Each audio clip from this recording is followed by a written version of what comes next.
नमस्कार सभी EPS 95 pension धारकों का आज के इस वीडियो में स्वागत है। आज के इस वीडियो में ईपीएस 95 पेंशन धारकों के हक में एक बार फिर से केरला हाईकोर्ट द्वारा एक महत्वपूर्ण जजमेंट जो है वो 14 जुलाई 2020 को यहाँ पर दिया गया है। तो जी हाँ दोस्तों, ये जो सारे पिटिशनर्स है तो वो एचएमटी मशीन टूल के कर्मचारी है, तो उन्होंने ईपीएस 95 पेंशन स्कीम के तहत जो बेनिफिट है तो उसे मिलने के लिए जो है वो केरला हाईकोर्ट में याचिका दाखिल की थी। तो केरला हाईकोर्ट द्वारा इस याचिका के ऊपर 14 जुलाई 2020 को अपना फैसला दिया गया। तो जी हाँ दोस्तों, यहाँ पर ये जो 50 पिटिशनर्स है तो उनके हक में यहाँ पर ये जो फैसला है वो केरला हाईकोर्ट द्वारा दिया गया है, जिसमें उन्होंने डिमांड की थी कि ईपीएस 95 पेंशन स्कीम के तहत जो बेनिफिट एक्चुअल सैलरी के बेसिस पर मिलते हैं तो वो उनको मिले। तो जी हाँ दोस्तों, इसी के संदर्भ में जो अपडेट है तो उसके बारे में अभी मैं आपको इस वीडियो में पूरी जानकारी देने वाला हूँ। साथ में केरला हाईकोर्ट द्वारा ये जो फैसला इन पेंशन धारकों के हक में दिया गया है तो उसकी जो कॉपी है तो वो भी मैं अभी आपको इस वीडियो में शेयर करने वाला हूँ, बताने वाला हूँ कि किस तरह से आप जो है वो इस फैसले की जो कॉपी है तो उसे जो है वो डाउनलोड कर सकते हैं। तो जी हाँ दोस्तों, इसके लिए मैं हमेशा की तरह आपको वीडियो के डिस्क्रिप्शन में इसका लिंक भी दे दूंगा। तो चलिए दोस्तों, यहाँ पर सबसे पहले ये जो पिटिशनर्स है तो उनके द्वारा यहाँ पर ईपीएस 95 पेंशन स्कीम के तहत जो बेनिफिट की डिमांड की गई थी तो उसके बारे में जान लेंगे। उसके बाद यहाँ पर कोर्ट द्वारा अपना फैसला क्या दिया गया है तो उसे भी जो है वो अभी हम इस वीडियो में पूरी तरह से जान लेंगे। तो चलिए दोस्तों, ये जो केरला हाईकोर्ट से एक और अपडेट ईपीएस 95 पेंशन धारकों के हक में निकल कर आया है तो उसी के बारे में अभी हम इस वीडियो में पूरी जानकारी लेने वाले हैं। तो आप इस वीडियो के साथ अंत तक बने रहिए, और अगर आपने चैनल को अभी तक सब्सक्राइब नहीं किया है तो वीडियो के नीचे जो रेड कलर का बटन है उसे प्रेस करके आप चैनल को सब्सक्राइब करके रख लीजिए, ताकि भविष्य में आपसे रिलेटेड जो भी अपडेट आए तो उसका नोटिफिकेशन आपको सबसे पहले मिल सके। वीडियो में आगे बढ़ने से पहले अगर आप शेयर मार्केट में इन्वेस्ट करना चाहते हैं तो इसके लिए आपको एक ट्रेडिंग अकाउंट की जरूरत पड़ती है। ट्रेडिंग अकाउंट ओपन करने के लिए वीडियो के डिस्क्रिप्शन में मैंने आपके लिए एक लिंक देके रखा है। उस लिंक पर क्लिक करके अगर आप ट्रेडिंग अकाउंट ओपन करते हैं तो उस ट्रेडिंग अकाउंट ओपनिंग के लिए आपको कोई भी चार्जेस देने की जरूरत नहीं है, साथ में कोई भी एनुअल फी देने की जरूरत नहीं है। और जब भी आप इक्विटी में शेयर खरीदेंगे या फिर बेचेंगे तो उसके ऊपर आपको कोई भी ब्रोकरेज देने की जरूरत नहीं है। अगर मान लीजिए आपने 100 रुपए का कोई शेयर खरीदा और उसे 150 रुपए में बेच दिया तो जो 50 रुपए का फायदा होगा तो वो सीधे आपकी जेब में जाएगा।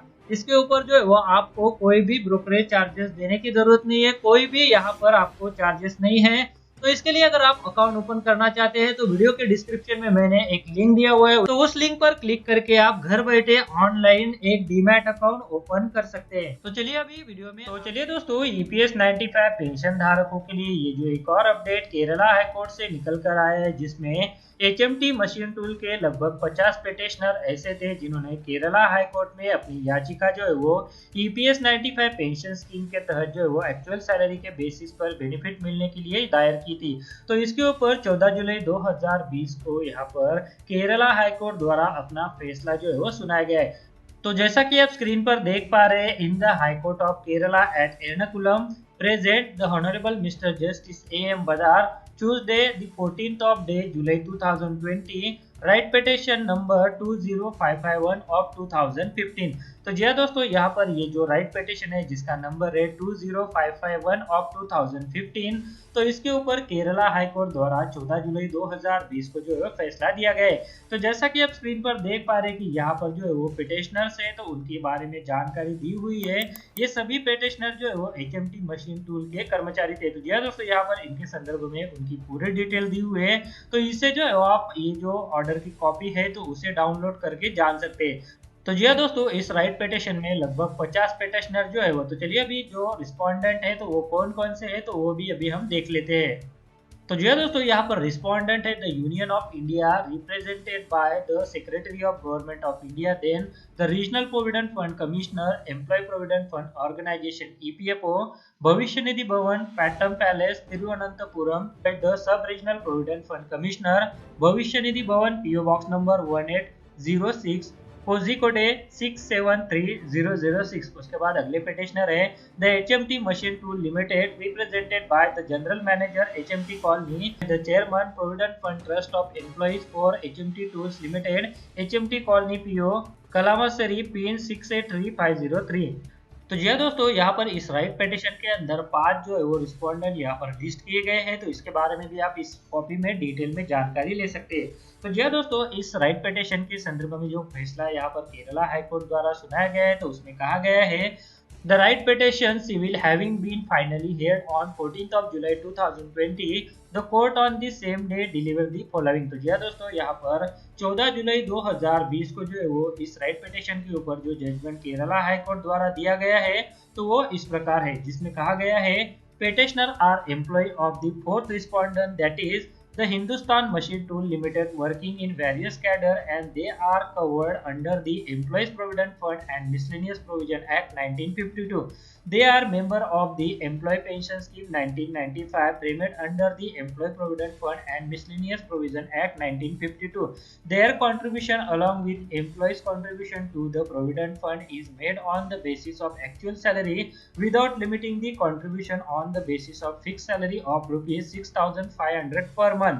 Petitioners are praying for following relief in this petition: to call for the record relating to EXTP1 and to issue a right of mandamus or any other appropriate right order or direction directing respondent 2 to 5 to collect pension contribution toward the employees pension scheme of the petitioner on the basis of actual salary drawn by them in terms of provision to clause 11 of 3 of the Employee Pension Scheme 1995 from the date of joining in the pension scheme, and to direct the third respondent to furnish joint application exercising the consent. To declare that the petitioners are entitled to get pension contribution toward the employee pension scheme of the petitioner on the basis of actual salary drawn by them in the terms of provision to clause 11 of 3 of the employee pension scheme 1995 from the date of joining the said scheme. To issue a right of mandam or any other appropriate right ordered or direction directing the respondent to transfer the interest accrued to the extent in provident fund account to the pension account।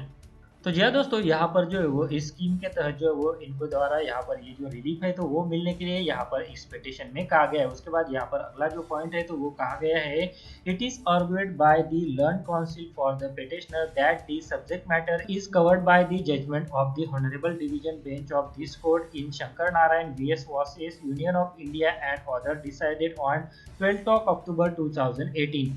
P. Sheshukumar and other versus Union of India and right petition number 22087 of 2015 decided on 12th of October 2018, and also the judgment of the learned single judge of this court in right petition number 10401/2015 decided on 31st of March 2015, and in right petition civil number 20557 of 2019 Balchandran KK and other versus the Employee Provident Fund Organization and others decided on 24th of June 2020. It is reported that the judgment of this court in the matter of P. Sheshukumar case is already confirmed by the Honorable Supreme Court in the special leave petition filed by the Employee Provident Fund Organization. It is further argued by the learned counsel for the petitioner that case of the petitioner is exactly identical with that of the petitioner in right petition number 20557 of 2019, who happened to be employee of the fourth respondent. The petitioner had also approached respondent number 2 and 3 for similar relief, but they were told that the said judgment is not applicable to them and they should bring order of this court for getting benefit. With this, the learned counsel for the petitioner submitted that as the issue is already covered by several judgments of the court, which are also confirmed by the Honorable Apex Court, the instant petitions need to allowed. As again, this is the learned standing counsel for the Employee Provident Fund Organization submitted that the review petition has already been filed before the Honorable Supreme Court. The Government of India has also preferred an SLP and it is directed to be fixed for hearing along with the revision petition. With this, it is argued by the learned standing counsel that the petition deserved to be dismissed. I have carefully considered the submission advanced and also pursued judgment of this court cited above. I am of the considerate opinion that the issue raising in the instant petition is subsequently covered by the above cited judgment. As of now, there are concluded judgment on the issue involved in the instant petition. Therefore, respondents are duty bound to initiate action for redetermination of the pension in the light of direction given in the aforesaid decisions. In this view of the matter, the petition stand alone in terms of prayer clause 1 to 4. Respondents are directed to do the needful within a period of 4 months. However, the consequent action shall be subject to any proceeding pending before the Honorable Supreme Court. The instant petition is accordingly disposed of. तो जी हाँ दोस्तों, यहाँ पर ये जो बड़ा फैसला Kerala high court द्वारा एक बार फिर से यहाँ पर ईपीएस 95 पेंशन धारकों के हक में दिया गया है, तो उसी के बारे में जो है वो भी हमने इस वीडियो में जानकारी दी। तो जी हाँ दोस्तों, जो पिटिशनर के वकील है तो उनके द्वारा यहाँ पर आर्गुमेंट किया गया कि राइट पिटिशन नंबर 20557 ऑफ 2019 के जो पिटिशनर्स है, तो ये जो केस है तो सिमिलरली उसी तरह का है। तो इस केस के संदर्भ में केरला हाईकोर्ट द्वारा पहले ही फैसला दिया जा चुका है और सेम फैसला जो है वो इनको भी एप्लीकेबल होता है। तो इसके ऊपर केरला हाईकोर्ट द्वारा यहाँ पर जो है वो फैसला एक बार फिर से इन पिटिशनर के हक में दे दिया गया। तो जी हाँ दोस्तों, केरला हाईकोर्ट द्वारा रिस्पोंडेंट को यहाँ पर डायरेक्टेड करते हुए कहा गया कि ये जो बेनिफिट है तो इसके लिए 4 महीने के भीतर जो है वो कार्रवाई की जाए। तो जी हाँ दोस्तों, केरला हाईकोर्ट द्वारा ये जो बड़ा फैसला ईपीएस 95 पेंशन धारकों के हक में दिया गया था, तो उसी फैसले के बारे में अभी मैंने आपको इस वीडियो में जानकारी दी। वीडियो अच्छा लगा है तो वीडियो को लाइक जरूर कीजिएगा और अगर आपने चैनल को अभी तक सब्सक्राइब नहीं किया है तो वीडियो के नीचे जो रेड कलर का बटन है उसे प्रेस करके आप चैनल को सब्सक्राइब करके रख लीजिए और उसके बाद जो बेल का बटन आएगा उसे भी आप प्रेस कर दीजिए ताकि भविष्य में जो भी अपडेट आए तो उसका नोटिफिकेशन आपको सबसे पहले मिल सके। इस वीडियो को देखने के लिए आपका बहुत बहुत धन्यवाद। अगर आपको कोई सवाल है या फिर कोई कमेंट है तो आप इस वीडियो के नीचे जो कमेंट बॉक्स है वहाँ पे कर सकते हैं। और साथ में दोस्तों, अगर आप मेरे चैनल पे पहली बार विजिट करें तो मेरे चैनल को सब्सक्राइब कीजिए और जो उसके बाद बेल का आइकॉन आएगा उसे भी आप प्रेस कर दीजिए ताकि मेरे जो आने वाले वीडियोज़ है वो सबसे पहले आपको देखने को मिल सके।